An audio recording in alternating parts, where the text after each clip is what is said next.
cris de pleurs envahissent ma paix. Est-ce ma foi qui fait naufrage? Oh, oh, oh. Les périls et ta main porte. Où es-tu, Seigneur, de ma foi? Où es-tu, Seigneur, de ma foi? Alléluia. Les cris de pleurs envahissent ma paix. Est-ce ma foi qui fait naufrage? Les Toi qui as le regard fixé sur ton et cœur, ta main. regarde-moi, Seigneur. Où es-tu?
Les cris de pleurs envahissent ma paix.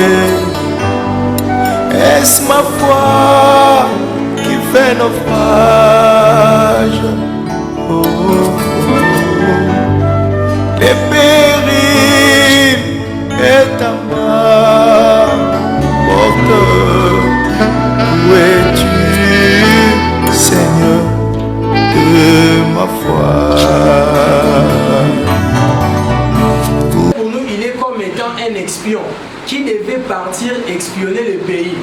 Comme ces espions qui étaient partis pour espionner le pays chez Rahab la prostituée, qu'est-ce que Josué leur avait dit? Pour voir que ce pays-là était bon, ces espions devaient ramener quelque chose comme étant l'évidence. Et ces espions-là avaient ramené qui étaient les grains des raisins pour montrer réellement que ce pays-là était bon. Et de même aussi pour nous, les prophètes pour nous, il était aussi comme cet espion qui devait aussi aller espionner le pays. Si réellement la parole qu'il nous avait prêchée, si cette parole était la vérité, si la parole que le prophète nous avait prêchée, si cette parole était la vérité, Dieu aussi devait aussi lui amener de voir réellement ces pays, si c'était la vérité. Et les prophètes étaient partis dans ce pays, il était aussi parti pour espionner, pour voir qu'est-ce qui se passe dans ces pays. Et quand le prophète est parti dans ces pays, ce qu'il a vu, ce qu'il nous a ramené, il nous a dit que c'est l'amour parfait qui entrera. C'est pourquoi le prophète nous dit que nous devons courir avec un message. Nous ne devons pas courir sans un message. Aujourd'hui, le message à lequel nous devons courir, c'est cette parole-là qui est l'amour divin. Parce que sans l'amour divin, personne n'y entrera. Remarquez même bien, dans la pyramide a été taillée. Cette pyramide, la manière que la pyramide a été taillée, au sommet de cette pyramide, c'est ça là où on a écrit l'amour divin. Donc aujourd'hui, le Saint-Esprit, dans nos cœurs, ce que je fais, est-ce que vraiment honore le Seigneur? Est-ce que vraiment le caractère de la parole a été vraiment taillé en moi? Est-ce que j'ai vraiment le Saint-Esprit? Parce que sans le Saint-Esprit, vous ne serez jamais ressuscité. Sans le Saint-Esprit, vous ne verrez jamais Dieu. C'est la chose vraiment, mes frères et sœurs, que nous devons vraiment nous demander. Parce qu'aujourd'hui, la chose, c'est maintenant entre nos mains. Entre nos mains, maintenant, nous qui sommes vivants. Parce que c'est nous qui continuons encore la course. Ça doit être vraiment une grande interpellation pour nous. Vraiment une interpellation pour nous. C'est bien bon. Nous étudions. C'est bien bon. Nous faisons tout. Mais vraiment, cet investissement céleste, cette réservation céleste, est-ce que vraiment nous préparons? Jésus-Christ pouvait dire que je suis parti pour vous préparer une place. Et c'est quoi cette place-là que Jésus-Christ parlait? Dans les demeures futures de l'épouse, là le prophète est en train de nous parler sur tout ça. C'est quoi cette place-là? Ce sont nos corps célestes. Jésus-Christ était parti pour nous préparer ces corps-là, que ces corps-ci puissent être vraiment vivifiés, que l'un de ces jours, que nous aussi, nous puissions aussi aller dans cette rencontre, rencontrer aussi les bien-aimés qui sont aussi partis, rencontrer aussi les bien-aimés qui sont partis, les bien-aimés qui sont de l'autre côté. C'était juste, je voulais un peu que nous puissions un peu parler un peu sur ça, penser un peu sur ça, que l'un de ces jours, si nous quittons aussi ce corps mortel, vous n'allez pas vous rendre compte, mes frères et sœurs, vous n'allez pas vous rendre compte. Vous n'allez pas vous rendre compte. Je peux vous donner même un exemple. Il m'est arrivé un jour, j'ai senti mon subconscience en train de travailler, mais je sentais que mon corps n'était plus dans ce corps moi-même. Là, c'est encore au pays. Et j'ai commencé à prier, j'ai dit, Seigneur, c'est pas encore le moment que je puisse partir. J'ai senti en moi que quelque chose ne marchait pas.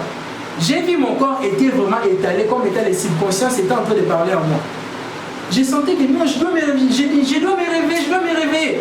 Mais je cherchais la force, j'ai dit, Seigneur, la seule chose que je demandais, je disais, Seigneur, miséricorde. Je sais que ce n'est pas le moment. Seigneur, miséricorde. Seigneur, et puis dans un bout de temps, je suis senti, j'ai dit, Seigneur, merci Seigneur. Aide-moi encore à continuer avec toi. Que je puisse encore te servir davantage. Que je puisse encore prendre cette vie avec plein de sérieuxité. Parce que nous ne savons pas quand est-ce que la mort peut venir pour nous prendre. Ça peut venir aussi sur ton lit. Tu peux aussi dormir comme ça, mes amis, je pars dormir. Alors dès que tu dors, directement tu vois que ton corps est en train, quelque chose est en train de te laisser. Tu te demandes réellement, c'est moi qui est en train de quitter ce corps. Et tu n'auras plus la force de te réveiller, tu n'auras plus la force d'appeler mon frère, ma soeur, papa, viens m'aider. Non, tu n'auras plus. Tu peux directement te retrouver que non, vraiment j'ai quitté ce corps aussi, et puis tu vas voir qu'ils sont en train de laver. Vraiment j'ai quitté. Mais si tu n'avais pas préparé une place pour toi, s'il n'y avait pas de réservation pour toi au ciel, que deviendras-tu? Où iras-tu dans ce moment? C'est un peu sur ça, mes frères et sœurs, que nous devons vraiment penser cet après-midi ici, parce que la charge maintenant est entre nos mains. Et à part ça, penser encore à la famille de notre papa qui est resté, notre maman qui est restée, avec nos petits frères et sœurs qui est resté. Ce sont vraiment des moments difficiles pour eux, qu'en eux-mêmes ils ne pourront pas supporter. Mais prions aussi les Seigneurs, que les Seigneurs puissent leur conseiller, que les Seigneurs puissent être avec eux, que les Seigneurs puissent leur donner des moyens qu'ils en ont besoin même dans les jours à venir. Parce qu'aujourd'hui les gens viendront, demain les gens partiront. La famille restera seule, maman restera seule avec les enfants. Mais comment ils pourront avancer avec les enfants si nous pouvons aussi prier aussi pour la famille et tout qu'on soit là? Je m'arrête un peu par là si les beaux questions peuvent continuer. Que le Seigneur bénisse. Amen.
Papa Jeannot, au départ à la maison, n'est rien synonyme du fait d'avoir manqué le but sur la vie sur terre, mais plutôt d'une victoire, car nous nous rappelons que tu ne cessais de dire aucun être humain sur la terre, ni le diable ne peut arrêter le dessein de Dieu dans la vie d'un homme. Tu disais que quand cette épreuve de la maladie sera passée, tu rentreras sur le champ missionnaire avec un projet bien détaillé que tu feras. Ta prière à Dieu était, si Dieu te guérissait en te rétablissant, tu donneras encore à fond pour son royaume, d'après le point que Dieu a placé dans le cœur de son serviteur, le pasteur. Quel exemple, quel modèle et quel repère pour nous. Un homme de foi. C'est vrai, il était vraiment un homme de foi pour ceux qui l'avaient connu. Et puis, toujours confiant et croyant, avec le sourire sur son visage. Un optimisme sans pareil, même quand rien ne semblait marcher. Ce que nous ressentons, même la douleur est bien un faible mot, un grand vide. Nous ne savons comment exprimer notre tristesse devant ce terrible et douloureux événement. Frères et sœurs, tous nous partageons cette douleur. Papa Jeannot était pour nous un père merveilleux et nous savons combien il était pour certains le meilleur des amis, pour d'autres le meilleur des collègues, notamment le meilleur des maris pour maman Mireille et le pilier de ses enfants, nos petits frères et sœurs. Nous espérons que les instants d'amour et de bonheur partagés aideront à surmonter cette soudaine disparition. Bien que ces quelques lignes, nous ne le rendrons pas, nous souhaitons par elles témoigner de notre compassion. Papa Jeannot fut un vrai père pour nous. L'avoir connu 4 ans plus tôt, 2 ans pour certains, nous, et pour d'autres, fut non pas seulement une grande bénédiction pour nous, mais aussi un bon exemple pour tout à chacun de nous. Sa foi en Jésus-Christ, auquel il a été toujours ferme jusqu'à son départ,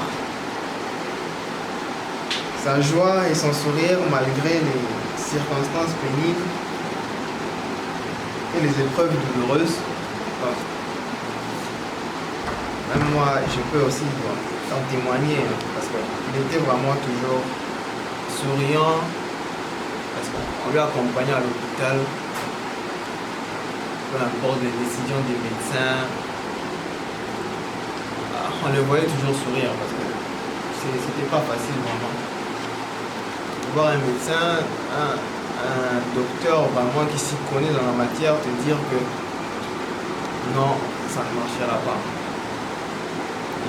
Tu es dans les cabinets, on te dit, mais tu gardes toujours le sourire, tu gardes la foi, et parfois même il était là pour nous réconforter, nous n'étions même pas les concernés. Il nous parlait, il nous disait des conseils, il dit oh non, il faut toujours être fort, persévérant, parce que je me rappelle la première fois qu'il était venu, c'était en 2014, vers décembre 2014. Il était venu et puis il avait commencé d'abord à Bikram Hospital. À Bikram, là-bas, dès le début, c'était un peu compliqué, c'était vraiment compliqué. Je crois qu'après moi, peut-être Jérémy va bien vous expliquer, détailler un peu beaucoup de choses.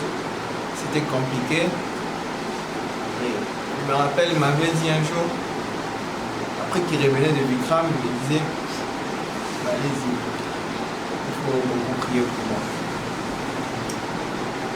Quand il le disait, il sentait vraiment la souffrance, la douleur qu'il avait et qu'il ressentait. Par la grâce de Dieu, comme Dieu est toujours Dieu, nous avons prié, peu importe la décision des médecins, certains parmi vous ont été témoins du résultat, comment il a été capable de retourner au pays en bonne et due forme. Nous pouvons dire que c'est seulement la grâce de Dieu pour ça. Après Bikram, bon, écriture-là, dans rien qu'il y avait certains petits changements. Je vais continuer pour ne pas prendre trop de temps et peut-être laisser la parole aussi à Jérémie qui va parler après et d'expliquer un peu beaucoup parce qu'il a beaucoup vécu avec lui et il a été vraiment beaucoup plus proche.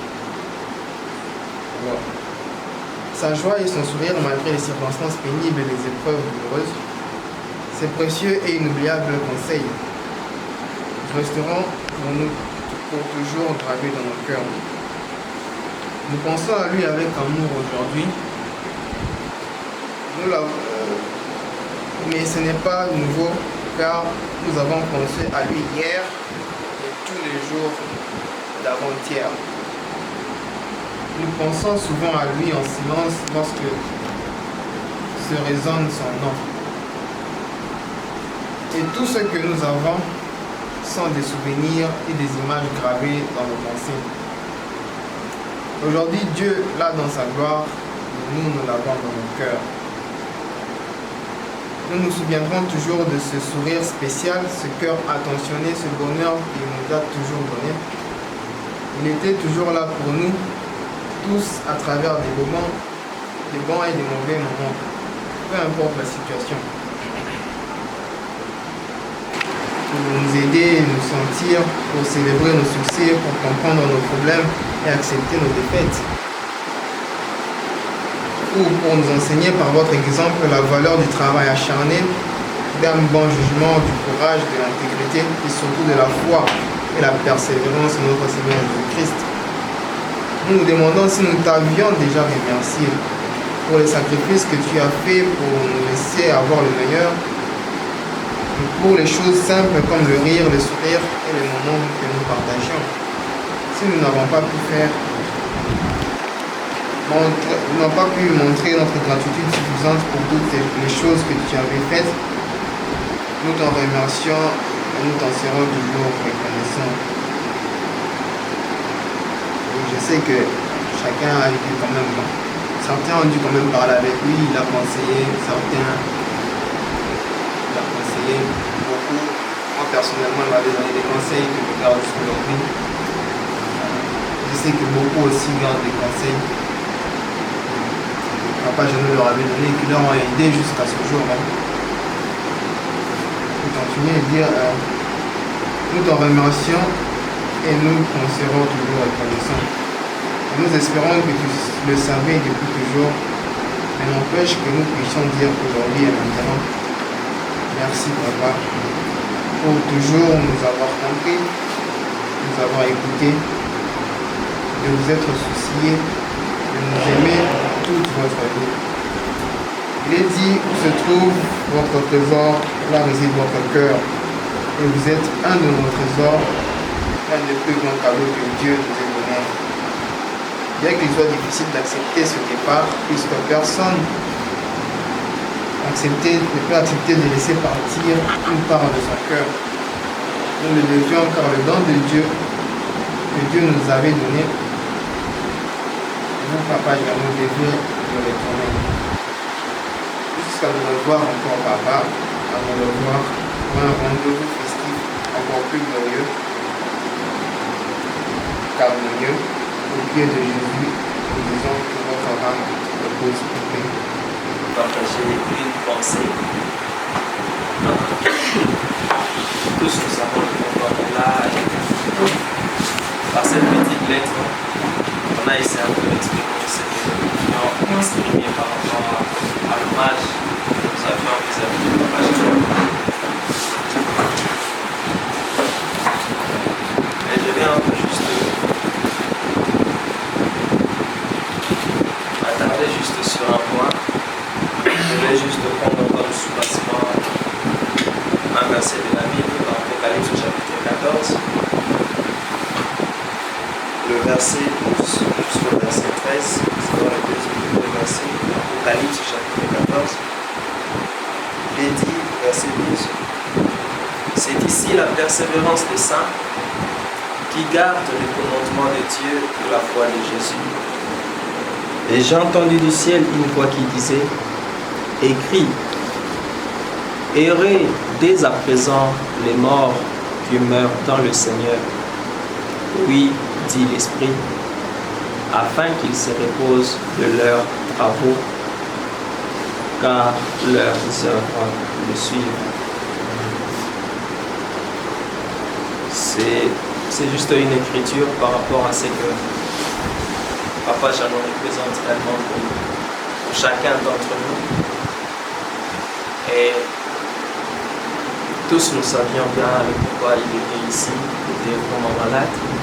Et toutes les fois qu'il a fait de navette entre Kinshasa et l'Inde. Mais ma préoccupation était justement par rapport à un bon souvenir que nous pouvions avoir de cette personne-là qui est très chère pour nous et que nous aimons tant. Et j'aimerais juste renforcer cela, bien apporter un soutien avec cette écriture de la parole qui dit afin qu'ils se reposent de leurs travaux, car leurs œuvres le suivent. Tous nous sommes bénéficiaires de beaucoup de conseils que nous avions reçus d'eux. Papa Jeannot nous a prodigué. Et j'aimerais, c'est juste une demande, que chacun de nous, individuellement, puisse penser ne fût-ce qu'à un conseil, comme souvenir, bien qu'il y en a beaucoup, mais comme souvenir, et c'est dire en lui-même, Papa Jeannot m'aurait prodigué un conseil, et que parfois, jusqu'à maintenant même, je n'ai pas encore été à mesure de mettre en pratique, bien de vivre réellement ces conseils-là. Alors qu'il n'est plus avec nous, il est de l'autre côté. Si chacun individuellement, par rapport à un conseil qu'il aurait reçu de lui, il puisse réellement se dire, à cause de l'amour que j'ai pour lui, à cause de ce que cette personne représente pour moi, j'aimerais bien que Dieu m'accorde la grâce de mettre en pratique un conseil que j'ai reçu de lui. Parce que ces conseils deviendra réellement une partie de nous et une partie de notre vie. Et on pourrait tout au long de la vie, jusqu'à ce que nous grandissons, dire par rapport à ceci, c'est parce que j'avais un père qui n'est plus ici et qui m'avait prodigué un conseil. Et depuis que j'ai mis cela en pratique, c'est ceci qui a aussi influencé ma vie, ou c'est ceci qui m'a aidé encore à m'améliorer davantage. C'était en fait le point que moi j'aimerais juste rappeler à tout un chacun d'entre nous. C'est un hommage que nous lui rendons, que ça ne soit pas juste une gerbe de fleurs de notre part. Même si le symbole sera fait à Kinshasa, ou si on a eu à projeter ces images, tous ces bons moments, mais comme gerbe de fleurs, quelque chose que tu vas garder durant toute ta vie, mettre en pratique un seul de ces conseils, même pas les tout, mais un seul de ces conseils qu'il a eu à nous poser. Merci beaucoup et que Dieu vous bénisse. Je n'aimerais pas encore raviver en fait la douleur, la blessure qu'il y a déjà, c'est tellement fort, parce que je ne saurais même pas parler de ça. Donc, si je me suis tenu, c'est avec beaucoup d'efforts, donc c'est vraiment pas facile. Merci encore une fois.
laisse-moi me prosterner devant ses mains.